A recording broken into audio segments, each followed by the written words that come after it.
Let's get live chat set up. Sorry guys, it's later than usual because I had to go pick my meds up because they weren't ready when I went to the hospital the other day. Give me just a second. There we go. So this is gonna be a quick one. Let's see who logs in. Let's see if notifications went out. Not seeing anything happen. Let me wipe the screen off. That's better. I don't think anybody's gonna be. Oh, there is somebody here.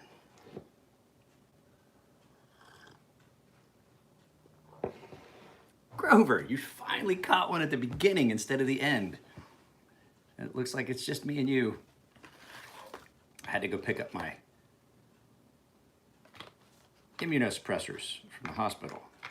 I haven't taken them for a while and it was just been an interesting morning. So they couldn't get the prescription ready on Monday or Tuesday when I had my doctor's appointment. And then, so I got to the pharmacy today and they were like, take my card, and they scan it and they put my information in. I told them it's for the Humira and something else. And then the lady comes up and she's like, oh, we don't have this one.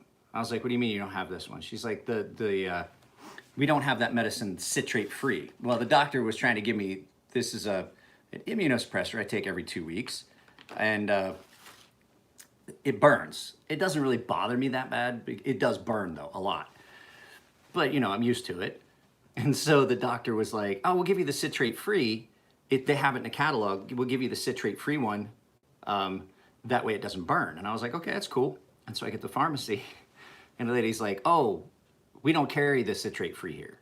I was like, okay, do they have it at Balboa? I'll just drive back over there. It's early enough.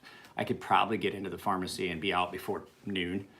And she's like, no, I mean, Naval Medical doesn't carry the citrate free. And I was like, wait a second. And the pharmacist is like, I was like, well, then just switch it to the one I had before, the original. And they were like, oh, we can't do that. We have to call the doctor. I'm like, it's the same fucking medicine. It's just missing the citric acid, because citrate is citric acid, and they use it for, yeah, what's up? So they use it as a preservative. And I'm like, well, then just give me the original one that I had before, the one with the citrate. And they're like, no, the doctor has to approve that. And I was like, it's the same fucking medicine. She's like, but that wasn't prescribed. I was like, it's the same active ingredient in the same, what's going on? It's in the same dosage. I was like, why is this a big deal? So they call the doctor, and then so she's like, and I'm there, and I'm like, wait a second. What do you mean you guys don't carry it? She's like, no, Naval Medical doesn't carry the citrate free. We only carry this one. I was like, then who inputs the stuff that's available into the catalog that the doctors are allowed to choose from? And she's like, well, we do, the pharmacies.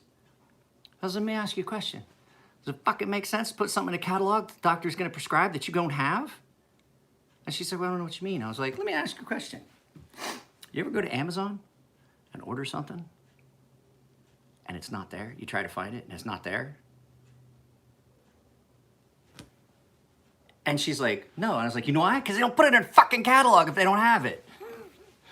And everybody in the pharmacy, there was only like about 12 of us, but I could see it. Like I looked over and there's people nudging and like, oh, this guy's got, right? This guy's right? This guy's got a fucking point. That's retarded. Nothing has changed. You are absolutely correct. Nothing has changed with Navy medicine. Good morning, wife. Good morning. Shaking my head, nothing's changed since you were in 1968. Yeah. We had a doc. We had a doc so bad. Now, I went to EMT school, so I know how to do an IV. We had a doc that was so bad. He shook so bad at the one little clinic. Why, thank you, Nathaniel. Nathan, I'm sorry, you prefer Nathan. He shook so bad, and he was gonna draw blood, and I was like, look, hang on. I'll do it myself. I can't, I was like, and I'm like, I was gonna have a tattoo up and down my arm. And he was an HM1. and he worked at the base clinic where I would get my blood work done. And he's like all shaking. I was like, "Dude," and I looked at I was like, Chief. He's like, just let Emler do it himself. And I gave him put it in, and I was fucking doing my own blood draw. I used the butterfly, and I fucking set the thing, and I was able to put the tubes in, and if the hose was long enough, I could do it myself. And Doc was like, "You're not supposed to do that yourself." And I was like, "Doc, the last time you drew blood for me, you stuck me like 6 times before you actually were able to hit a vein." And I was like, "I got veins in my arms that are the size of a fucking pencil. You can a blind deaf dude with a palsy could hit my veins. I have fucking heroin junkie dream veins in this crook of my arm right here. I mean, you can see them running up and down, and I was like, you gotta be shitting me. You can't hit that fucking thing." So I went back and I was like, Doc, you're not fucking Red. You're not doing this. Sorry. So, yeah. Oh, so talked to my mother yesterday. She is going to be helping out with my daughter's ice skating since she is disappointed in the individual that said they were going to do it, that just decided to crush a kid's dreams. So she's going to be assisting in that, and so that's pretty nice. And then she's going to be out. You guys are going to get to see my mother. My mother will be out here if everything goes as planned. My mother will probably be out here around November. So I want her to get out here early enough that if my daughter does have that tournament in Washington State, that we can all go. She's going to take a train out here because my mom's got a really bad back. She's pretty crippled up, and we think that probably a train where she's not restricted to being stuck in a chair for 18 hours straight, where she can get up, she can move around, she can go to the dining car, things like that. We think that's probably a better bet, and get a sleeper car and things like that. So she's going to go rail, and it's cheap. It's cheap. I was looking at it. You can get out here on Amtrak for, I think you can get out here on Amtrak for like fucking $400. Next time I go home, I may do that. I may just go take a train. Say, fuck train. I mean, I might ride the big gray dog. So, what's everybody doing this morning? This is gonna be short. I have got a bunch of stuff to do. Apparently, I've got trash to take out because my wife just stacking stuff up at the door. It's trash day.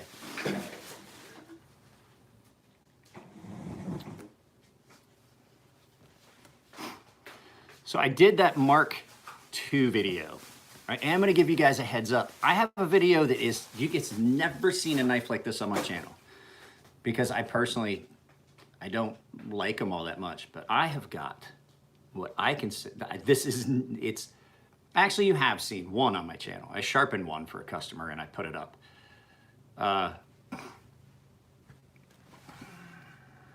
CBN, I'm not a fan. Everybody told me, you gotta try the CBN stones, I got some. I don't like them. The boron carbide, I don't like them at all. They don't cut well. They don't cut as nice as, I don't think they do anyway, the ones that I had.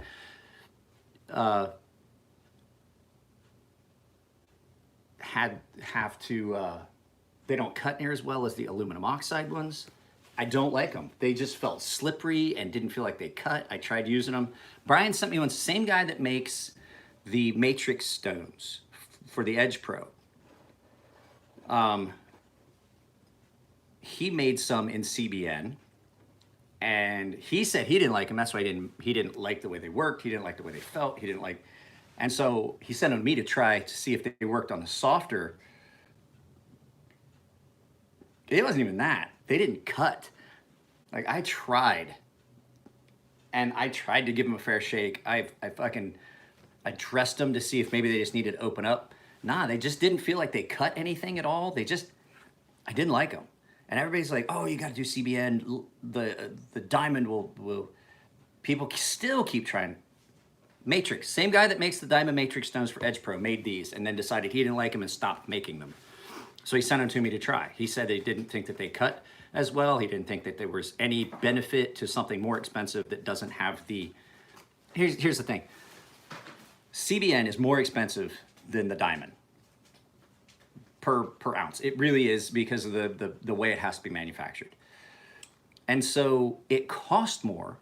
It doesn't cut as well. I didn't like the finish it left. But they never made it to market. These were prototype ones. He just wanted me to try it. And I wanted to try CBN anyway, because I thought, oh wow, everybody seems to think. So by default, they're more expensive. They're not as hard as diamond, so they don't cut as well. They don't last as long as diamond. And there's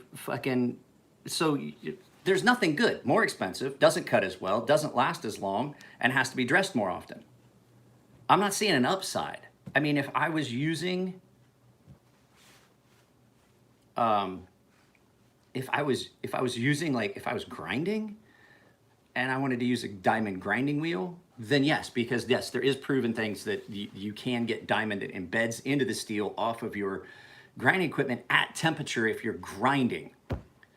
So I'm like, with what I'm doing and they're wet and I'm not generating any heat, I don't have to worry about that. But I still have people send me that article. Oh, you need to do CBN, bro. This is why you're going to wind up with diamond embedded in your steel. And I'm like, read the entire article. Yeah, I mean, I guarantee there are some applications for it. Like I said, if you are grinding steel and generating heat, yes, you can get diamond embedded in the steel. It's proven. There's an article about it, but people keep sending me that article. You need to stop using diamond stones. I'm like, I had people tell me I needed to start using diamond stones because certain steels were too hard. I got some that I like. I really do like these stones. They don't work for everything for me because I do some softer steels. You get into the softer steels, they don't perform as well. They want to just load up. Harder steels kind of just, it powderizes and comes off. Softer steels, it just gets in there and you gotta clean them. And you don't necessarily, I'm not saying necessarily dress them when they get loaded, but you can do. I just have a hard bristle brush and some Comet, and I just make a slurry of that, and I just clean out the stuff. And then they do need dressed occasionally, especially as much as I use them.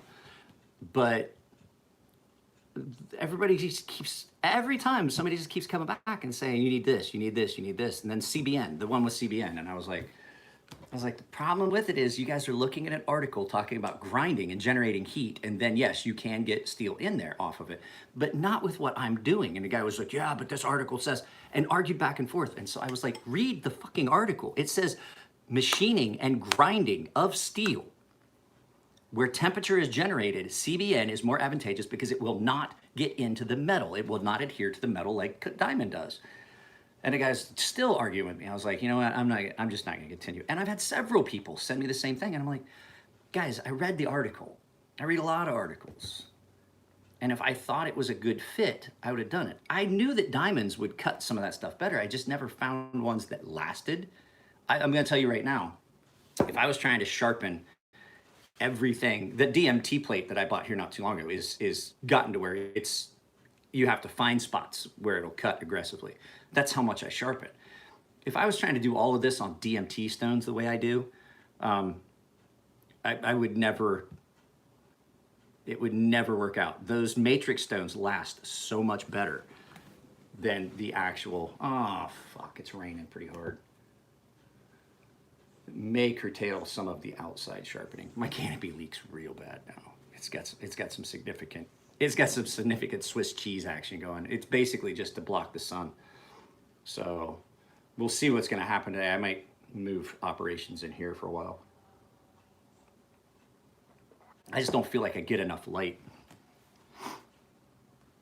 See, that's what I'm saying. It doesn't give me any benefit. There is no benefit for me to use CBN considering everything that I see about it's a negative. It's a lot like S30V. There's no real, something in my eye earlier today. Is my eye still, yeah, my eye is still all red. I got something in my eye driving up to the pharmacy. Luckily, it's fairly close. So, yeah, I just didn't see any.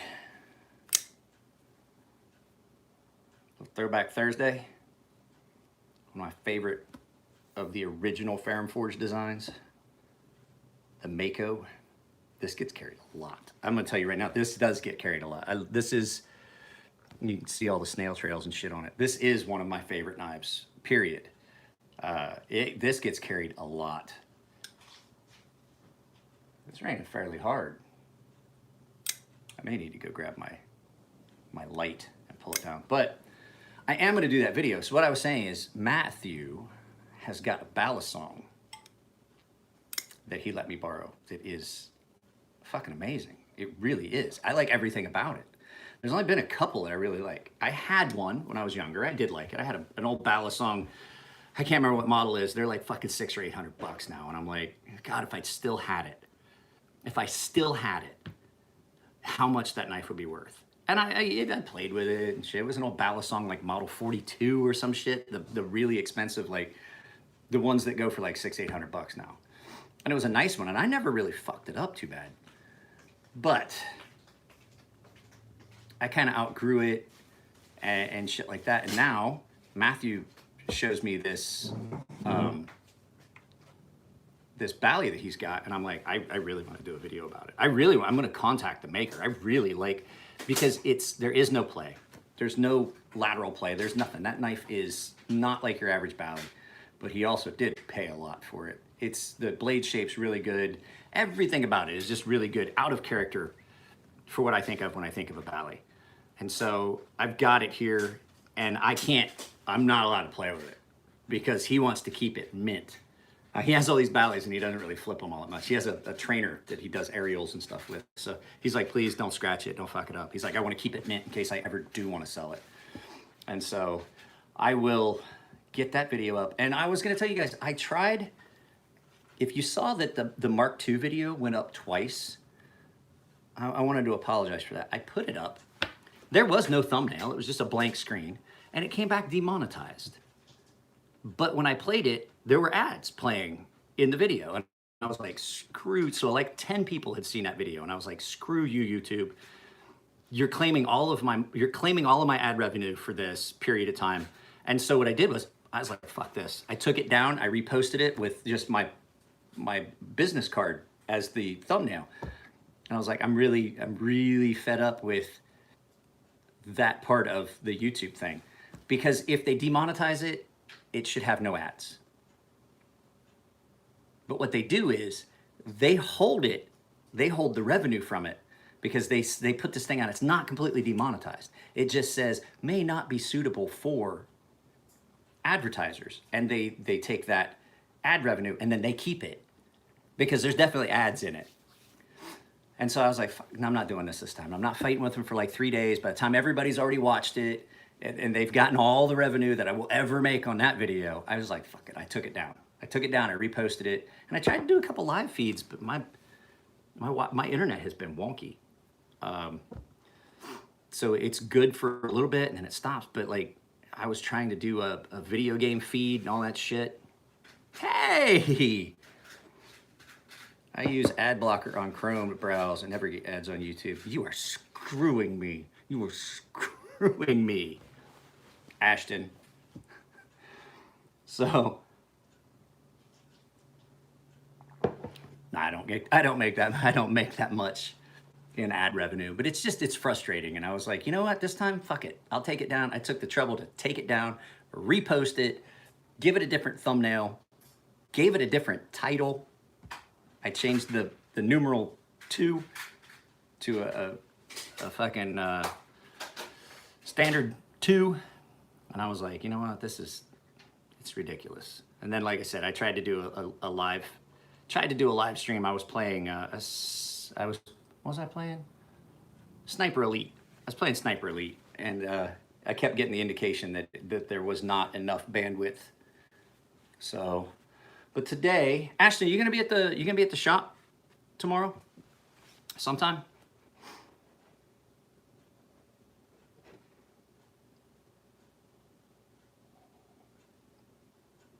Let me see, what else is going on? That's going on, yeah, probably. Okay. Got a lot of stuff in for refinishing. Like I said, guys, Elijah Isham is sending me a handful of knives. I'm pretty sure when they get here, I'm gonna stop on everything else because he has to have his back before Blade Show. So yes, it picks up and then it drops off. Like, I haven't had much contact this week but contact that I had before, people are like shipping me things and paying me this week. So I have like a week where it's like a bunch of emails and some money, and then the next week is a bunch of money and then some knives. And I mean, I'm cool with that. I just wish the cycle was like 2 days of email, 2 days of money, 2 days of email, 2 days of money, or all day email and money, all day email and money, all day email and money. And I'm doing the work while I'm doing the emails. So, but it has been picking up. Like I said, I had 4 makers contact me, had 4 makers contact me about doing their stuff for Blade Show. And like I said, I was telling the guys in our Ferrum Forge family chat, like it's a group that we've got built up, and it's just a bunch of us that are friends that just love Ferrum Forge knives and hanging out and know the guys personally. And it's on Instagram, and it's a way group chat that's easier than having everybody's phone numbers. And so we were talking about it, and I told him that, and I was like, I had to tell a couple of them. I had to tell all of them but one no, because the volume that they wanted. And a couple of guys were like, yeah, but that would be great. That would be more income. Or I was like, that'd be one-time income. I'm pretty sure that those guys are not going to start sending me all their stuff. And I was like, if I do their stuff and then I'm on a time constraint, I got one guy wanted to send me like 15 knives, and I'm like, that's, their stuff would have to go ahead of the line, and then all that stuff. I was like, I can't do that kind of volume in that kind of turnaround time and not stop working on everything else that's already here. And I told everybody, I was like, that doesn't feel fair to me, to my other customers that are return customers. They're kind of loyal customers. And everybody was really cool with it. But the guys in the Forge were like, yeah, but, and I was like, there is no yeah, but. Like, my business isn't, it has to be an even playing field. It has to be an even playing field, because that's unfair to you guys that are sending me stuff if I am strictly catering to makers and things like that, and then my service takes, like, if they get stuff in like 6 days and it takes you like 3 weeks, that doesn't seem fair to me. You guys are paying the same money. It's the same green. So I didn't think it was a good idea. I explained to them why, and everybody seemed really like, yeah, that's actually really, it's like, that's pretty good. It's a pretty good way to do business. Because there are guys that have started doing that. There's guys that do stuff and then get associated with a maker, and then are able to start like basically charging whatever they want for whatever they're doing. And it's not fair when they're making the same. That's not to call him out. There's a guy that makes bit drivers. He got associated with another guy that was real big, and they worked together and did a couple collabs. And then there was a really expensive bit driver. Don't say anything, no names. I know you guys probably know who I'm talking about. And I had done a video about when the guy first started making stuff, and they were great. The stuff was great, and I still use mine. But the fact is that now you can't touch one of that guy's bit drivers for less than like $400. And I'm like, that's unfair. If you're making the same product and it's the same workload, and now you've got, but just because you've got some recognition because you did a collab with a guy that fucking makes his own Timascus and shit, and now you're doing the same thing he does, which is you just drive up the price and drive up the price and drive up the price to do less work for more money, which sounds good, but if you're doing it on the backs of the consumer, and then you're making things unavailable by price, knowing that you can do it, you can do the same work at a cheaper price, that doesn't seem fair to me. You know what I mean? That's why when you look at my price structure, it's not that bad. If you've seen how long I work on some stuff. I had a guy's knife come in. You guys remember seeing it. Yeah. So you guys remember seeing it. I did a knife for a guy that came in. I said it was definitely the worst. It's still here. No, I actually sent it out. Not the Chuck Richards. I fixed the Chuck Richards, and it looks good. But no, this was a, can't remember it now. But anyway, you guys remember seeing it. I said the guy had screwed up the edge so badly, whoever he bought it from, had screwed up the edge so badly that I couldn't fix it, which is I'd like to say I can fix anything, but I could not fix that one. Well, at any rate, I forget where I was going with this. Oh, Yeah, so I don't want to kill my customer's wallet. And so I told him, I was like, let me see if I can do some work and I can get it to hold an edge and stuff like that. I'll see what I can do. And I called him back and I was like, dude, I can't. I was like, and there's extra. There's going to be extra on this because I tried to get it. It is sharp now and it'll hold an edge, but I could not fix that issue. And the guy was, okay, that's great. He goes, well, how much do I owe you? And I was like, well, I can't charge you. I can't charge you what the actual time was worth because there's just no way. And he goes, no, I don't want to short time you. I was like, okay, if we're going to go by time, you owe me about $200. He's like, what? And I was like, I messed with that thing for about an hour and a half, maybe 2 hours after we talked, just trying to see if I could change angle, seeing if I could get that material off, seeing if I could kind of even that tip, trying to see if I could bring that angle back so it would hold.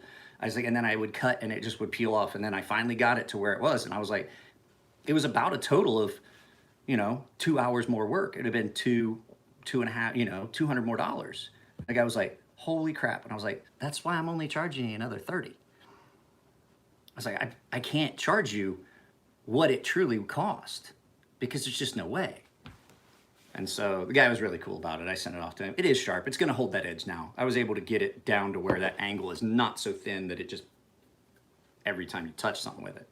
But it took a lot of work because it was so thin that there was just nothing to support the edge I was trying to put on it.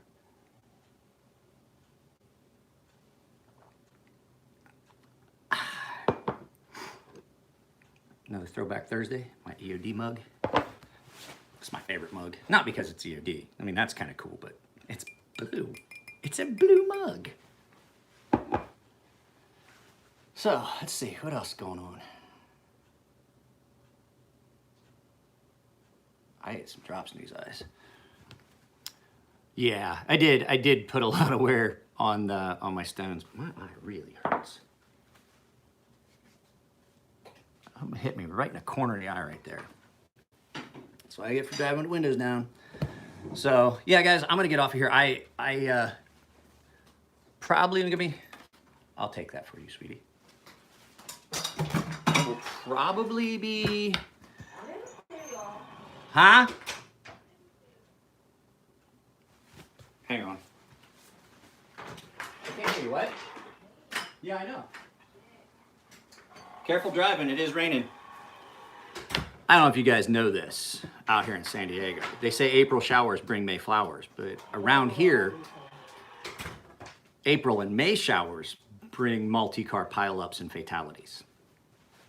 No one can drive out here when it rains. It's not even raining real hard. It's barely dripping down off my eaves. And you see it just dripping like dip, dip, dip, dip, dip. It's basically misting. I guarantee you get on the interstate, on the highway right now, people are driving about 30 miles an hour. Ashton can vouch for this. He's in San Diego. He knows.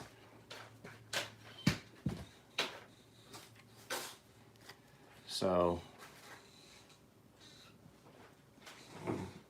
yeah. So I was driving, I forget where I was driving to. I was still active duty. Oh, we were driving out of San Diego to Seattle. And the reason we drove, everybody else flew. The main body of the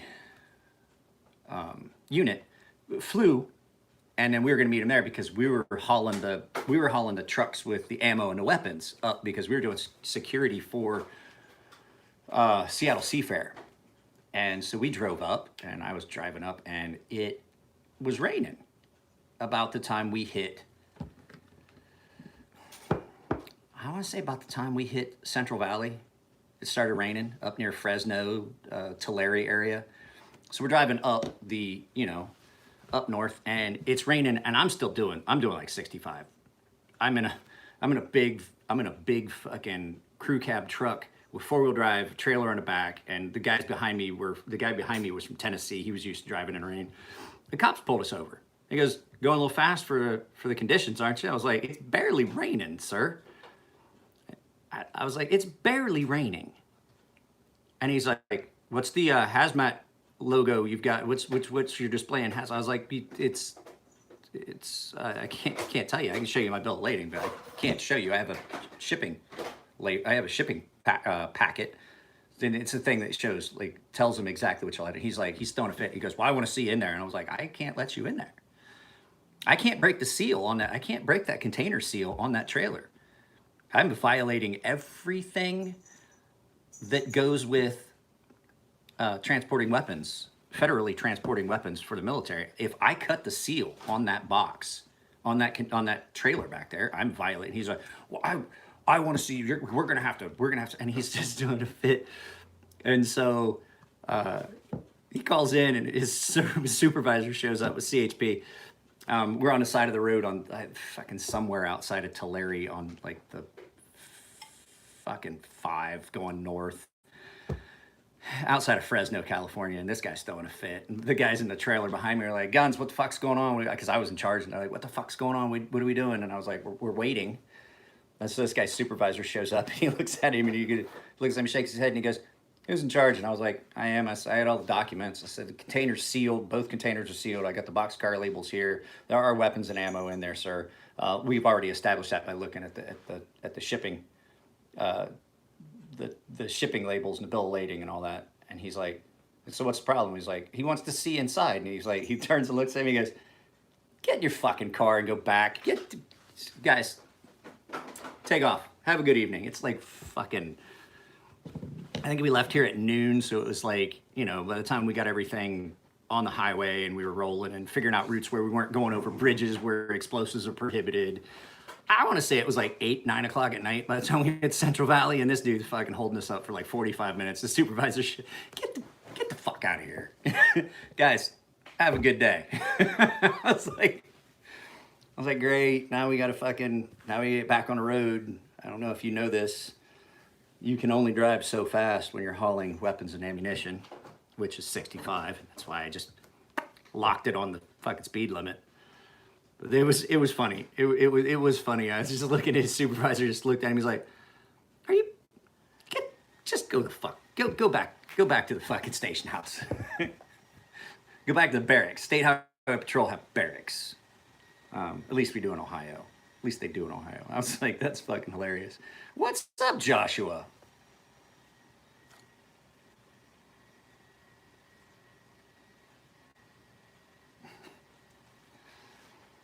I mean, I used to have to guard. We weren't allowed to do the actual driving. We had Japanese, they're called MLCs, Japanese Master Labor Contractors. I had to drive all over Japan with ordnance shipments. I had to drive from Sasebo to Tokyo, which is like a 30-hour drive. I had to drive to Iwakuni, to the ordnance facility up there. But the thing was, we went as armed escorts. There's a lot of stuff has to have an armed escort, especially missiles, grenades, Stinger missiles, anything like that. You've got to have an armed escort. And so I had a card. I had a carry card for Japan to carry a firearm in civilian clothes on the highways of Japan. Think about that for a second. And so I had to go to the toilet. And I had, I'm wearing a shoulder holster and it's chilly. I had a jacket on. And I bent down to like scratch my leg while I was in the thing because I was stopped at a vending machine to get some food, and the gun swings. You see this little kid like flipping out, and I was like, it's okay. It's okay. Calm down. I'm good. And I was fully expecting, look, everybody was like, I was fully expecting to have to talk to the Japanese police. But luckily, like I said, the drivers were Japanese, the master labor contractors. They're the ones that did the driving, the loading, the offloading, the return drive. I was just there because I could shoot. And he's explaining it to everybody. He's explaining it to everybody in the little fucking food court area, this road stop. I had to be in sight of the, like he could watch it for a couple minutes. I had a radio. He had a radio as long as we were in communication. So I had to go to the toilet. I had to get something to eat. And so like he's standing there and he can still see the truck and he's like explaining to people. I was like, I'm going to go get in a truck. I'm going to get in a truck right now. His name was, God, I can't remember his name. The guy that did that time. Short little bald guy. God, he was tired by the time we got there. We drove 23 hours straight. And he's like, I'm like, dude, we're like 4 hours out. And he goes, I can't. And so we pulled in and slept. We pulled in and he slept for like 2 or 3 hours, and then we continued on. We were so close, and he's like, I can't keep my eyes open. We're driving a fucking 18-wheeler down the fucking highway with a load of missiles on the back, and I'm just sitting there. I'm like, fuck, I just want to get done, because on the return trip, I could lock the gun in the lockbox and I could drive on the return, because he was the one qualified to drive the ordnance in Japan. I mean, I'm qualified to drive it. Well, I was qualified to drive it everywhere else but Japan. But so he's. I was like, on the way back, we can take turns. So fucking, we pull into this fucking rest stop, and that motherfucker knocked out in the little sleeping area in the back. Which, here's the good thing, I could sleep the whole way up. I was in there if I was playing video games on my fucking Game Boy. He's driving. I would climb back up in the front. I'd take a nap, pull the curtains. I was like, no, we didn't have a sleeper. I could sleep in the car. I could sleep in a cab. That was here that we did that. But yeah, we got up and we got our barracks rooms, and we were talking about we were gonna go fucking get beers and shit, and that motherfucker. Do I have any tips for freehand bevel grinding? Practice. You've got to get to a point where you don't have to think. If you're thinking about whether you're rolling that angle the right way, then you're not there yet, and it's gonna be hard. Get some cheap knives and just practice until you can maintain a constant angle through that entire travel, and then start. I would say try to do that like a single angle, and after that you can start and roll and start to get your facets in. And then as you continue to do that, as you're just changing that throughout the course of the travel on the stone, you start knocking those shoulders off.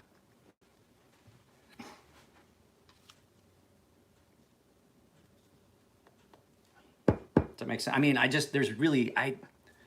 it would be so hard for me to actually teach somebody how to do it, because I would have to go backwards, because I don't think about it when I'm doing it. I mean, I could explain it, but to actually show someone, to show them the step by step of what I don't think about it anymore. I watch videos and listen to it, talk to you guys while I'm doing it. I don't even look at the stone.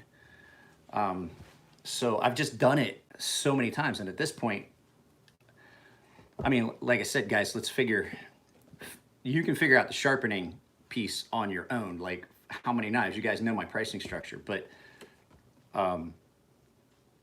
last week I put my phone on Do Not Disturb. I made about $1,600 last week. So figure how many knives does that really translate into? And then you can figure that's how I'm keeping the roof over our heads, is I'm doing that many knives a lot. And so it's just, it becomes a repetitive motion you don't even think about. That's not a typical week, guys. I want you to keep that in mind. That is not a typical week.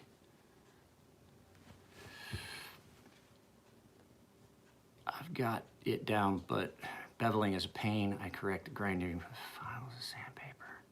Are you talking about the primary grind? Because this is the sharpening bevel. This is your primary grind. Is that what you're talking about?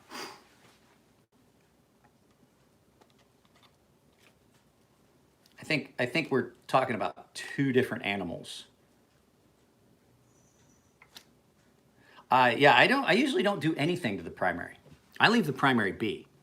So if the primary is a little thick, like, I'm not gonna lie, this is an extremely thick knife.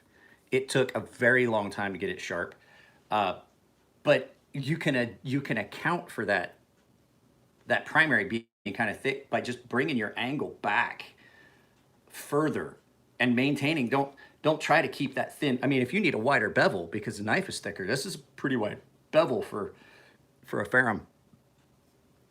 So if you need a wider bevel to maintain that angle, to get it down to a thin cutting edge so it's not so blunt, you just bring it back. Yeah, you'll get further down the primary with your sharpening bevel, but the fact is it'll be sharp. Now, I say that, but don't go too extreme, because then you wind up having that problem with the knife that I was talking about, where that guy thinned that out so bad that you just couldn't do anything with it. So you can account for it by just thinning that, not necessarily the angle, but how far back you do your convex. That's what I do. So the primary sharpening, the sharpening bevel winds up being a little wider. No, I'm not talking Murray Carter method. I did that on my wife's favorite kitchen knife. I sharpened the entire, I basically turned it into a Scandi because this had a hollow. So now this is really sharp. You can do the Murray Carter, but I'm not talking about the Murray Carter. I'm just talking about at the sharpening bevel, I just bring it back further to allow that to thin longer. Does that make sense? So my convex edge is more pronounced and longer down from the origin of my bevel up to the apex. If I had a piece of paper, I could draw it. You know what? That's a thing. Japanese people say this. I've heard a lot of people say it. If you can't explain what you're doing, if you can't explain a concept to a child, then, and I'm not calling you a child, I'm just saying it's just a thing that popped in my head. If you can't explain what you're doing to a child, then you truly haven't mastered it yet. Because if you can't explain it in terms to an average child can understand, then you really don't understand it yourself. And so, I mean, I've done it. I explained it to my daughter, but I have to give myself a shot here in a little bit, and I'm not looking forward to it. I mean, while I don't mind needles, and I've got a pretty high pain tolerance, I've got a pretty high pain tolerance. I just still don't like, I don't like the way the medicine makes me feel. It makes me feel weird for a little while. But it's a immunosuppressor. It keeps my immune system down to where it's not attacking stuff. We gave it a shot. We tried for a while just with sticking with, I told the doc I was using CBD, THC, and I was having a lot of success. I was only eating once. I'm still pretty much stick to eating once a day. But that helped with the inflammation. It got some of the inflammation in my gut down. My RA numbers, which is your what do they call it? Your inflammation index was down. But now we've gotten back to where, I'm having a lot of pain because my immune system is attacking my joints. And so we did a bunch of X-rays, and he goes, I think we need to put you back on the Humira. He's like, it was worth a shot. And now I think we're to a point where, we have to do it. And that's why I'm kind of worried about this eye, because if my iritis comes back, I'm out of commission for a while. It sucks. So I am going to give myself this shot here shortly, just to try and mitigate these issues. So it was worth a shot. I don't like having to take a bunch of medicine. So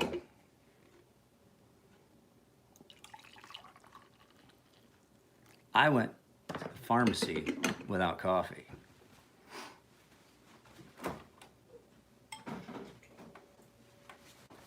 I've made better choices in my life. I was quite grumpy. But I mean, let's look at it. I went to, Tuesday, today's Thursday. Tuesday, I went to the doctor's office. I left here. I got there at 7:30, got all my labs done, and then I didn't get done with x-rays till 1:30 or so, I guess.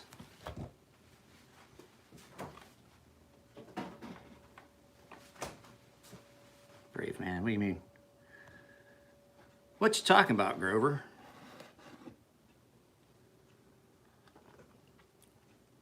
One of the reasons I wanted to stop is this actually does have some steroidal effect where you can gain weight. And I'm getting old, and it's harder for me to keep weight off. I'm getting fat on my own.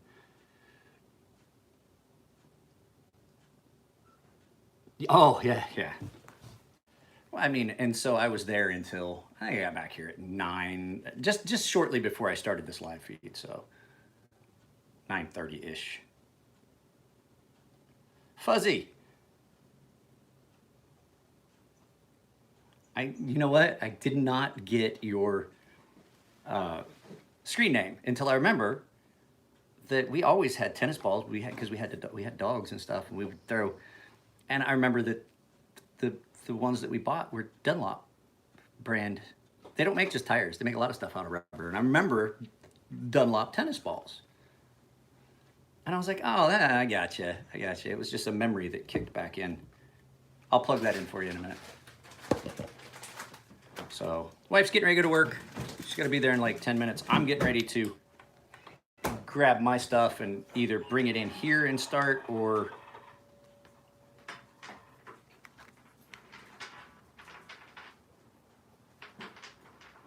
a made up CI. Ah, yeah. I only say what? No, she did not.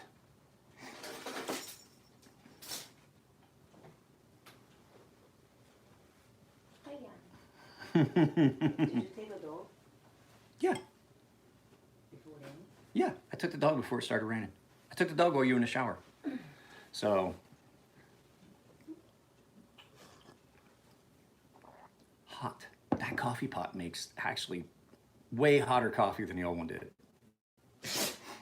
Spoilers, no one cares about that. Don't know how tactical this knife would be. It is attractive though. It's even got a red linen liner underneath the mother. Look, if what you're watching is more than a year old, you don't get to scream spoilers. That's much more reassuring to have in pocket. So, yeah, it looks like it's the rain's slowing down, so I'm gonna see if I can go out there and turn my light on without electrocuting myself. Because the thing is, I can see, like, people are like, why do you turn your light on when it's daytime out? Well, having that light directly above and from all around lets you see those facets a lot better. When will you and the boys be at the Force? I'm gonna be there tomorrow. I've got a bunch of work I want to try and get done before. I got a bunch of work to get done before Elijah's stuff gets here, and then I get locked into that. So he's sending me 4 knives to sharpen. I think we're gonna take them. We're gonna just see. I told him I'd play it by ear. He says he doesn't need anything insane, so I was like, okay, so you don't want up like 10, 12,000 grit. And he's like, nah, we can stay closer. He's like, 8,000 isn't even necessary. And I was like, well, I can get it to 8,000, no problem. He said, okay, so those are gonna come, but I'm gonna play it by ear on the steel, because I forgot to ask him what steel it is. So he's got 4 of them. He said originally 5, but he was like, oh yeah, I forgot one of them went to PVK for a giveaway. PVK gives out a lot of my cards. They're in Vegas. I still haven't been there. I've been to Vegas twice in the last 2 years. Every intention of going to PVK, never made it. I've met the guys from PVK. I mean, it just was never something that just worked out. I mean, it's like a hallway. I know it's not very big. Oh, I gave Elijah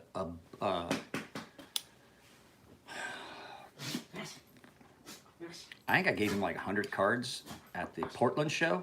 And the thing is, when people talk to him, about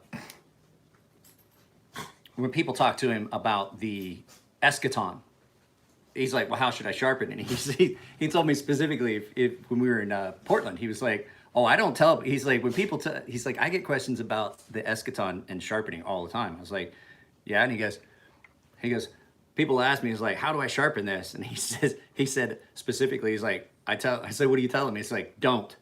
And then I give him your information. Because he follows me on Instagram, and I don't know if he YouTubes or not, but I do know that he knew me. I didn't recognize him. I had never seen him. Everybody was like, oh, there's Elijah Isham. I was like, oh, okay. That explains it. And everybody were like, why? What do you mean? I was like, but people call him the knife hipster. And now I get it. Nice guy. Super, super nice guy. Great guy. Hung out with him in Portland. I hung out with him in Vegas. Not after the show, but I mean at the show. At the TKI, the Tactical Knife Invitational, I hung out with him, the guy from PPK Knives, and a couple other people. And it was a lot of fun. And then I went and hung out with Aaron Frederick for the whole night, basically. But I was like, oh, that's Elijah. Okay, I get it. And I walk up. And I get ready to introduce myself. And he goes, there he is. There's fucking Mike. And I was like, wait, oh, you already know me. I was like, okay. I was like, okay, well, that's pretty cool. And so we got to talking. I gave him, and that's when he told me that. He's like, I don't. I tell him to fucking find you. But here's the thing. You know what? He is a great guy. He publicized my daughter's ice skating GoFundMe on his Instagram. He's done a couple of posts of me and him standing together with Crazy Sharp and this and that. And he says, hit my buddy Mike up if you want sharpening, stuff like that. And I was like, that's fucking cool. And that's the cool thing about the knife world is I'm significantly older than some of these younger guys. And the fact is, since we have this common ground, there is no age gap.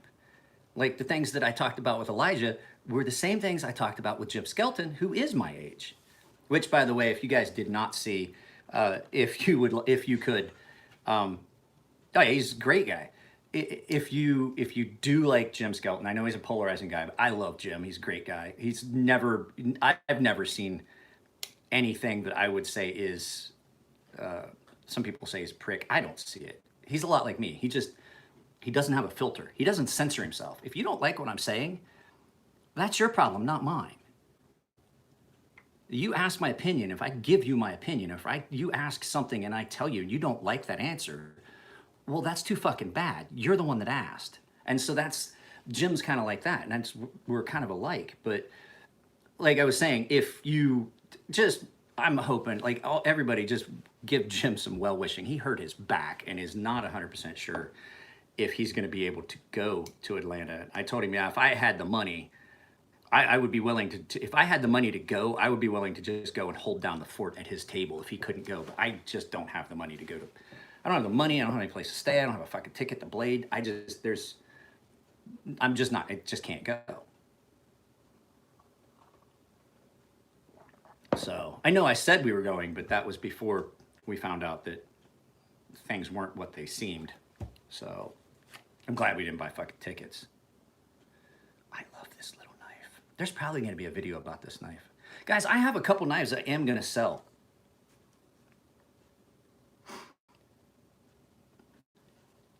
It's not just nowadays. In the past, I was in the military, and I went to a Sailor of the Quarter.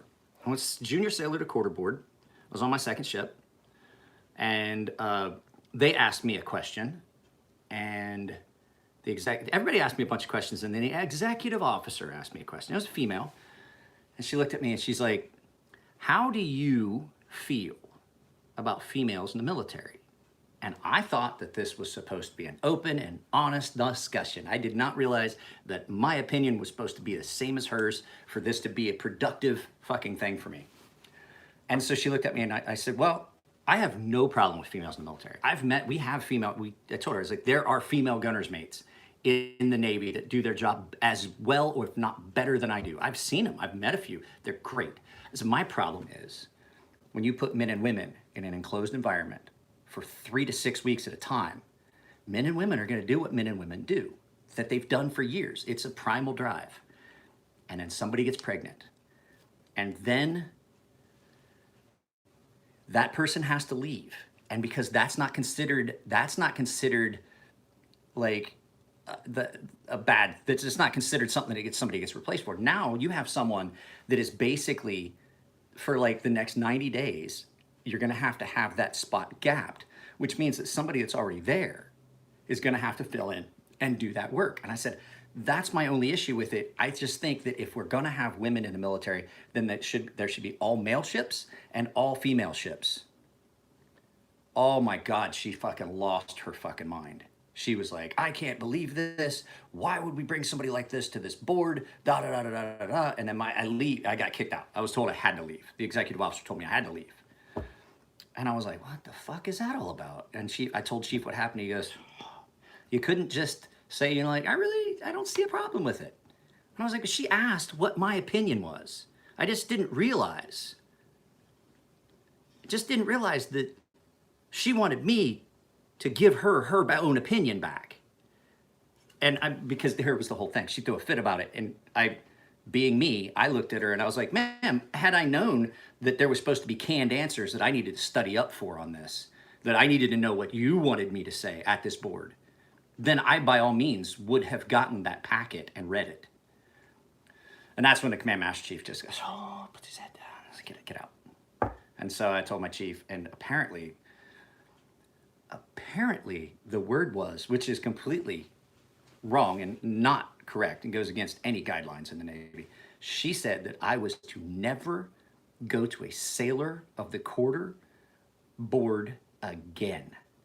And I didn't. I was never, my packets were never put in for that. And then I made rank, and then she left, and I picked up Junior Sailor of the Quarter, and then Junior Sailor of the Year, and then I got a NAM. She did not like me. Did not like me at all.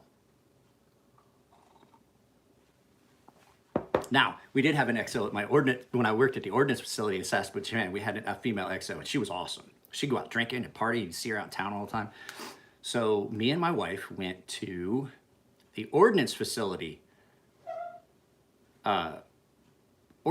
Christmas party, which was way better than the command Christmas party. So we went, and it was open bar, there was fucking gifts. We had raised money for our own Christmas party.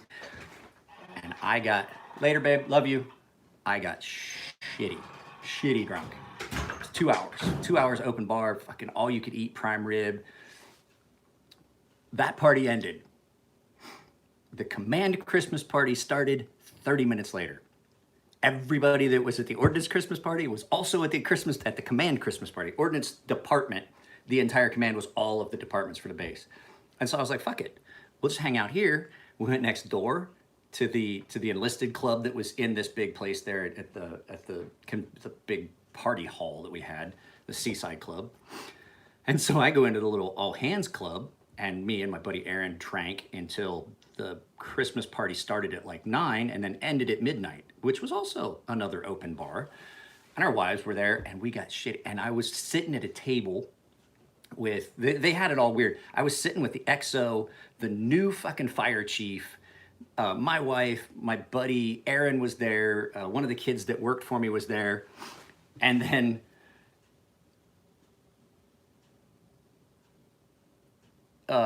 we're sitting there, and the XO starts talking to us, and she got shitty. I was already fucking shit drunk by the time the party was halfway over.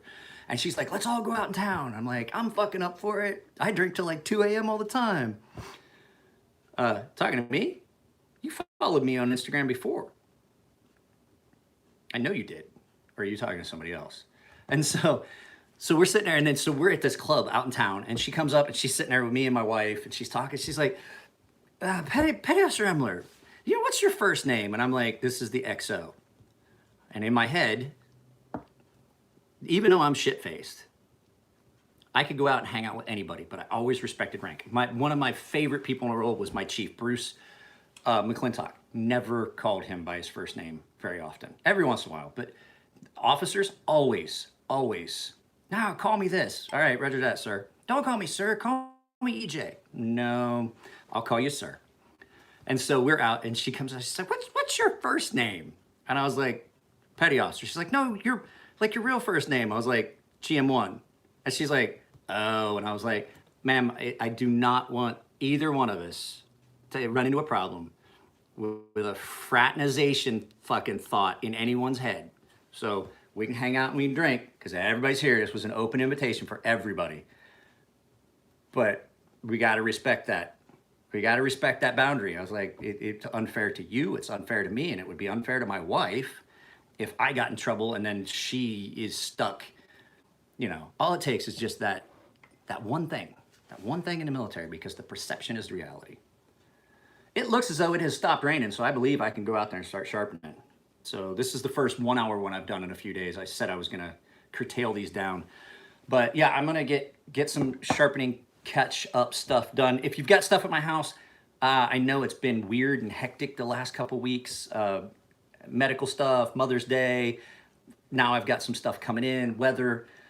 If you've got stuff here, feel free to reach out to me. I can let you know what the status is. I think I have 3 knives to do today, and then I'm pretty much caught up, and I can start doing the refinish stuff. And then once I'm done with the refinish stuff, hopefully this weekend, I can do all that refinishing, and then Elijah Isham's stuff should be showing up. And then I'm just gonna have to do those because they're a double-sided thing, but only one side's ground. I'm gonna see if I can actually do it by hand. If it's fairly soft, I've got some really coarse stones that are kind of older anyway that are going to get worn, and so if I just use those, shouldn't be a problem, just to set the edge bevel freehand. So guys, take it easy. Like I said, if you like it, give it a thumbs up. If you don't like it, give it a thumbs down. Tell me why. And even on the live feeds, I'm going to keep doing this. There is a video that YouTube thinks you like. There's a video I think you'd like. There's going to be a subscription link, a link to my GoFundMe or my Patreon, if that's something you want to do. And down in the comments, like always, is a link to my daughter's skating GoFundMe, if that's what you want to do. I will see you tomorrow, Ashton. Grover, you have a good day. I'm glad you got to finally see a full live feed. But I'll get this, once this posts up, I'll get those things here. All right, you guys take it easy.